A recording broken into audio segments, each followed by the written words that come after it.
Sonia Italian అనేది మళ్ళీ తెరపైకి వచ్చింది. ఎందుకంటే కర్ణాటక నుంచి కేంద్ర మంత్రి పదవి ఉన్న జేడీయూ నేత కుమారస్వామి వెంటనే ఇప్పుడు వందే మాతర గీతంని సోనియా ఆలకించలేదు అనేది ఒక వివాదాస్పదంలో ఆయన మళ్ళీ ఏమంటున్నాడంటే ఇటాలియన్ ఇటాలియన్ సోనియా అనే విషయాన్ని మళ్ళీ తెరపైకి తేవడం జరిగింది. ఒకప్పుడు సుష్మా స్వరాజ్ ఆవిడ ప్రైమ్ మినిస్టర్ అవుతే నేను గుండు గీయించుకుంటాను అనేటప్పటికీ ఆవిడ ప్రైమ్ మినిస్టర్ అవ్వకుండా మన్మోహన్ సింగ్ వచ్చింది. మరి ఇప్పుడు ఇటాలియన్ సోనియా, మరి భారతీయులు ఏమంటున్నారో మనం చూడాలి. ఏంటంటే తప్పనిసరిగా రామాయణంలోకి మనం వెళ్ళాలి. భారత సంస్కృతిలో అత్యంత ప్రధానం ఇండియన్ డిఎన్ఏకి రిప్రజెంటేటివ్గా ఉండే ప్రతీకాత్మకంగా ఉండే రామాయణంలోకి నేను వెళ్ళిన తర్వాతే సోనియా ఇటాలియన్నా కాదని నేను చెప్తాను. అది భారతీయులు ఏమనుకుంటున్నారో నేను చెప్తానన్నమాట. ఇప్పుడు సీత శ్రీరామచంద్రుడితో మ్యారేజ్ అయిన తర్వాత మిథిలా నుండి అయోధ్య నగరానికి వస్తుంది కదండి.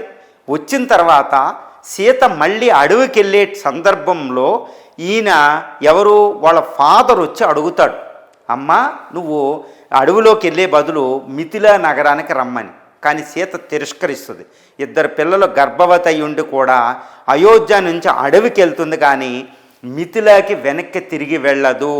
ఎందుకంటే పుట్టినిల్లు మెట్టినిల్లు, పుట్టినింటి నుంచి మెట్టినింటికి వచ్చేటప్పుడు ప్రపంచంలో ఎక్కడా లేని ఒక సత్సాంప్రదాయం ఇక్కడ ఉంది. సీతారాములు ఎస్టాబ్లిష్ చేసింది, రామాయణం ఎస్టాబ్లిష్ చేసింది. అది ఏంటంటే ఇంటి పేరు మార్చుకుని ఎవరో తెలియని ఇంటికి వెళ్ళి వాళ్ళ ఇంటి పేరు పెట్టుకొని ఒక స్త్రీ ఉంటుంది. ఇది భారత సాంప్రదాయం. చచ్చినా బ్రతికినా ఏమి చేసినా మళ్ళీ పుట్టినింటి మెట్టినింటి వంశమే ఉద్ధరించడానికి దిగిద్ది. అది సీత. అందుకనే 14 సంవత్సరాలు అడవిలో ఉండి కూడా లవకుశలు తయారు చేసి మళ్ళా రాముడికిచ్చి తన బాధ్యత నిర్వహించి సీత అంతర్ధానం అవుతుంది. ఈ విషయం మనకు తెలుసు. ఇది భారత సాంప్రదాయం.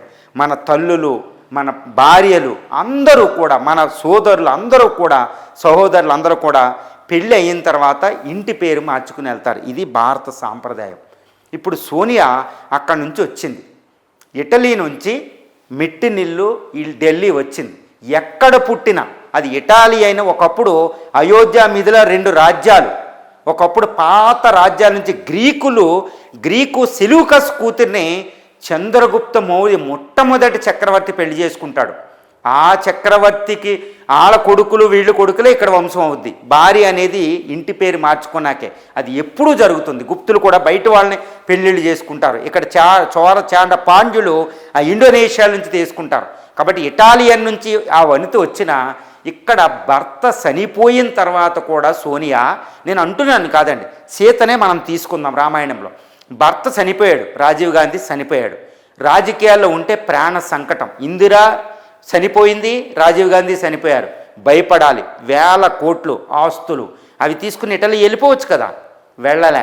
ఇదే కాంగ్రెస్ సీతారాం కేసరిని పెట్టి అలా బతికిస్తూ తర్వాత వెంటనే మళ్ళీ మన్మోహన్ ద్వారా బతికిస్తూ ఆ పార్టీని అలా చూసుకుంటూనే పిల్లలను పెంచింది. వాళ్ళు పప్పులు అవ్వచ్చు, ఏదవ్వచ్చు. ఇప్పుడు మనకి రాహుల్ గాంధీ, ప్రియాంక గాంధీలు ఉన్నారు. ఆ పిల్లల్ని ఇటలీ వెళ్ళిపోవచ్చు ఆవిడ, కానీ వెళ్ళలే. వాళ్ళని పెంచి పోషించి ఇక్కడే పొంచి ఇదే పుట్టినిల్లికి వెళ్ళే మళ్ళీ మెట్టినింటి దగ్గరే సోనియా గాంధీ ఉంది. ఇప్పుడు అడగండి భారతీయులు ఏమనుకుంటారంటే, భారతీయులు సోనియా గాంధీని భారతీయురాలుగా యాక్సెప్ట్ చేసేసారు. అందుకనే ఇప్పుడు బీజేపీ ఆ విషయాన్ని వదిలేసింది, ఆర్ఎస్ఎస్ ఆ విషయాన్ని వదిలేసింది. ఇంకప్పుడు సోనియా గాంధీ ఏది బాగుపడిన భారతీయురాలుగానే చూస్తున్నారు.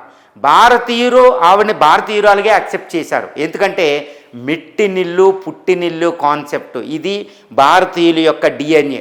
ఇక ఆవిడని ఇటాలియన్ అనడానికి ఎవ్వరికి లేదు. 100కి 100% భారత సంస్కృతి సాంప్రదాయాలు, మన ఇంటినిల్లు పుట్టినిల్లు ఇంటి పేరు మార్చుకు రావడంతో ఇక Sonia Indian, 100% Indian, the great Indian. Almost సీతను ఫాలో అయిన ఇండియన్, రామాయణం ఫాలో అయిన ఇండియన్ అని చెప్పాలి. కానీ ఆవిడ ఇటాలియన్ అని మనం చెప్పడానికి వీలు లేదు. ఇది ఇలా ఎవ్వరు మాట్లాడినా భారత సంస్కృతికి ఎగ్నెస్ట్గా మాట్లాడినట్టు, రామ సీతలకు ఎగ్నెస్ట్గా మాట్లాడినట్టు అదే అనమాట. అంతేకాని ఏమీ కాదండి. ఆవిడకి పోనీ ఇటలీకి ఏమైనా స్పైయింగ్గా ఏమైనా పనిచేస్తుందా చెప్పండి? ఏమన్నా జనకుడు సీత దగ్గర జరిగిన సంభాషణ ఒకసారి రామాయణంకి వెళ్ళి ఎవరికన్నా ఇంటే అర్థమవుతుందనమాట. జనకుడు రాముడికి, ఎవరికి? జనకుడు రాముడు, జనకుడు సీతకు జరిగిన సంభాషణ వినాలి. జనకుడు ఒక సందర్భంలో అంటాడన్నమాట రాముడితోటి. రాముడు అంటాడు, అడవికి వెళ్ళిపోయింది, గర్భవతిగా అడవికి వెళ్ళింది, అయ్యో హోప్లెస్గా దారుణంగా ఉంటుందంటే అప్పుడు అంటాడనమాట జనకుడు, she alone but not hopeless. అంత హోపుగా బతికిద్ది, నీ పిల్లలు నీకు వస్తారని. చూడండి రాముడికి ఎలా పిల్లల్ని అప్పచెప్పిద్దో 14 సంవత్సరాల తర్వాత. సోనియా ఈరోజు కాంగ్రెస్ పార్టీ మనకి ఇష్టం లేకపోవచ్చు, బట్ ప్రజాస్వామ్యంలో కాంగ్రెస్ పార్టీ ఒక అత్యావశ్యకమైన పార్టీ. ఎందుకంటే లిబరల్ డెమోక్రటిక్ పొలిటికల్ పార్టీ. పార్టీలు 3 రకాలు, ఒకటి right wing, left wing, middle liberal పార్టీలు అని 3 ఉంటాయి. కాంగ్రెస్ అనేది లిబరల్ డెమోక్రటిక్ పార్టీ. అన్ని రకాల పార్టీలు ఉండాలి.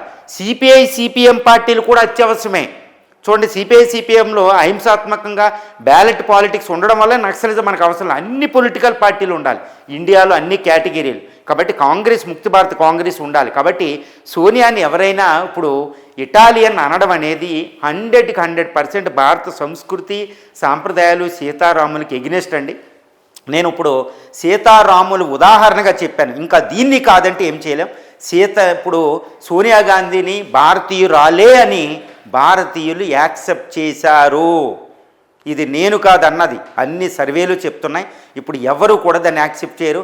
ఒకవేళ సోనియా గాంధీ చనిపోయినప్పుడు ఆవిడకి వచ్చే సంతాప సూచికలు భారతదేశంలో చూడండి. ఒకప్పుడు శశి థరూర్ గారు అంటారన్నమాట ఒక డిస్కషన్లో ఇంటర్నేషనల్గా, ఒక minority Sikh prime minister, okay, Roman Catholic. Sonia Gandhi ఏంటి, అపోజిషన్, ఒక పెద్ద పార్టీలు ఎక్కువ సీట్లు గెలుచుకుని ఉంది. ప్రెసిడెంట్ ఆఫ్ ఇండియా రామేశ్వరంలో పుట్టిన Islam. This is what India and. ఇండియాని మతపరంగా చూడకూడదు, ఇండియాని ప్రాంతీయ పరంగా చూడకూడదు. It's a universal in nature. ప్రపంచ స్థాయిని దాటి ఆలోచిస్తుంది. అందుకని ద గ్రేటెస్ట్ థింగ్ ఇండియా బయటికి ఇచ్చింది, హిందూయిజం బయటికి ప్రపంచానికి ఇచ్చింది ఏంటి అని అడిగితే నేను చెప్తానండి, Friedrich Max Muller India what can it teach us అనే ఒక బుక్ ఉంటుందండి. ఫ్రెడరిక్ మ్యాక్స్ ముల్లర్, ఇదేదో మన ఇండియన్స్ రాసింది కాదు, మన ఫిలాసఫర్స్ రాసింది కాదు. ఆయన అంటాడు అనమాట, హిందూయిజం, భారత సంస్కృతి, భారతదేశం ప్రపంచానికి ఇచ్చిన గ్రేటెస్ట్ గిఫ్ట్ ఏంటని అడిగితే ఆయన ఒక్క పదం చెప్తాడండి. అదేంటంటే ట్రాన్సెండెంట్ అంట. ట్రాన్సెండెంట్ అంటే భావాతీతంగా ఆలోచించే ఒక విషయం. భారతీయుల ఆలోచన అంత గొప్పగా ఉంటుంది. వాళ్ళు ప్రపంచాన్ని ఒక దాని కింద చూస్తారు, కానీ ఇది అని చూడరు అనమాట. అందుకనే ఎంత గ్రేట్గా ఇండియా సర్వైవల్ ఒక సజీవ సంస్కృతిగా ఉంటుంది. ఈ సజీవ సంస్కృతికి పునాది రామాయణం. సీతారాములు ఒక అద్భుతమైన ఒక సీడు, కాంట్రిబ్యూషన్ ఉంది, ఎక్కువ కాంట్రిబ్యూషన్. మరి సీత మెట్టినింటికి వచ్చింది, సోనియా గాంధీ మెట్టినింటికి వచ్చింది, పుట్టినిల్లు నుంచి. ఇంటి పేరు మార్చుకుని భర్త చనిపోయినా పిల్లల్ని అక్కడ అందించింది. అది సీత లక్షణం. కాబట్టి సోనియా గాంధీ భారతీయురాలే, భారతీయులు యాక్సెప్ట్ చేశారు కూడా.